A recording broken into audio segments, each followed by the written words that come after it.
The music was loud, laughter spilling out of the backyard like sunlight. From the street, it looked like the perfect family celebration. Tables covered with food, fairy lights glowing, and people I'd known my whole life raising glasses in joy. Except I hadn't been invited. I only found out about the party through a mutual friend's social media story, my own parents' anniversary celebration. Maybe the invite got lost. At first, I thought it was a mistake. Maybe they assumed I couldn't make it. But when I showed up, gift in hand, my mother's smile froze. My father's jaw tightened. "Why are you here?" he asked quietly, like I'd crashed a stranger's wedding. "I came to celebrate," I said, trying to keep my voice calm. I didn't even know until I saw the pictures online. My sister laughed, that sharp, mocking laugh that used to echo through our childhood fights. "You weren't invited," she said, setting down her drink, and there was a reason for that. I blinked. A reason? My dad sighed, rubbing his temples. "We didn't invite you for a reason," he said flatly, his tone cold and final. "We just wanted one peaceful night without your usual tension." The words hit harder than I expected. My usual tension, that's how they saw me, not a person, but a problem. Around the table, people avoided my eyes. My aunt shifted awkwardly. My uncle cleared his throat. No one said a word in my defense. I placed the gift I brought, a framed old family photo, on the table and looked at them one last time. "You didn't need to invite me to keep your peace," I said softly. "You lost that a long time ago." Then I turned and walked out, leaving the lights, the laughter, and everything that once felt like home behind me. Outside, under the soft hum of the streetlights, I took a deep breath. My hands trembled, but my chest felt lighter. If they thought excluding me was peace, I'd show them what real peace looked like, the kind that came when you stopped begging to belong. When I walked out of that family party, the laughter echoing behind me felt colder than the night air. I didn't cry right away. I just stood outside under the porch light, staring at the windows glowing gold from inside. Every shadow moving past them was someone I had grown up with, my parents, my sister, my cousins, people I used to believe would always be my home. I had dressed up for that night, hoping maybe things would be different. Maybe my parents would finally look at me the way they used to, proud, warm, full of love. But instead, they made sure everyone heard those words. "We didn't invite you for a reason." And the worst part was how casually they said it, like they were discussing the weather.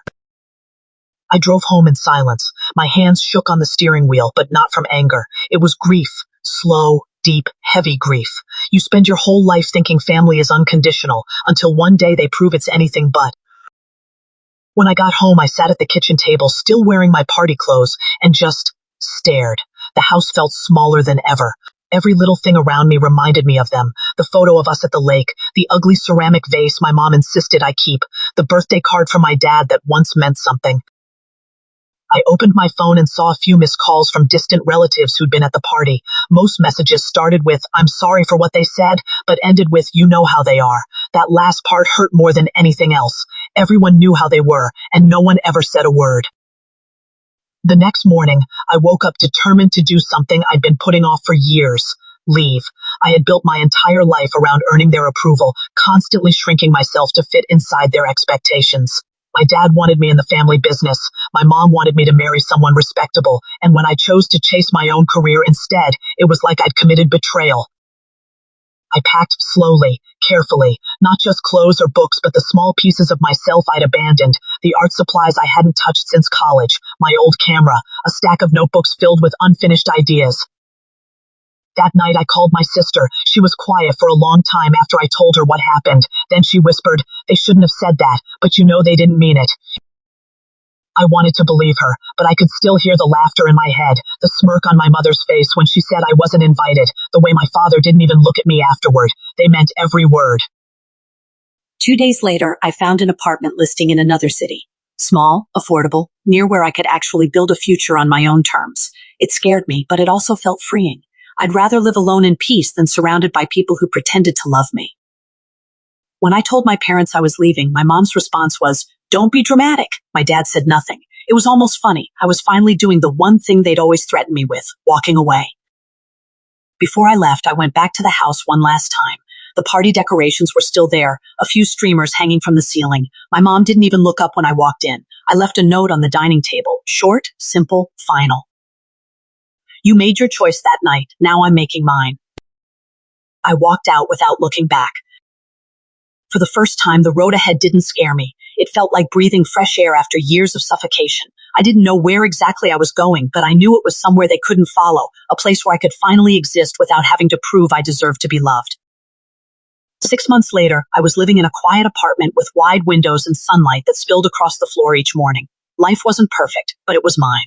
I had a job I actually enjoyed, friends who treated me like family, and peace I didn't even know I was capable of feeling. One afternoon, while I was cooking dinner, my phone rang. It was my mother. For a moment, I just stared at the screen, my stomach tightening. I hadn't spoken to them since the day I left. When I finally picked up, her voice was shaky. She said they were hosting another family gathering, and that my sister insisted I should come. I asked quietly, "Did you want me there?" Silence. Then she said almost reluctantly, "It would be nice if you showed up." That night, I didn't sleep much. Old wounds reopened, old doubts whispered, but I went. Not for them, but for myself, to prove I wasn't the broken version of me they once enjoyed tearing apart. When I walked in, conversations paused. My parents looked older, smaller somehow. My dad didn't speak, but my mom muttered, "You look different." I smiled and said, "That's because I am." Throughout the evening, I didn't try to win anyone's approval or hide behind polite smiles. I laughed when I wanted to, left when I felt done. For once, I was in control of my own story. As I walked out the door, I realized something powerful. I no longer needed them to validate my worth. The pain they caused had become the very fuel that built the new version of me. Sometimes walking away isn't the end of love. It's the beginning of self-respect. If this story made you feel something, hit follow for more real stories of family, betrayal, and redemption. Your support keeps these voices alive and helps more people find strength through their own struggles.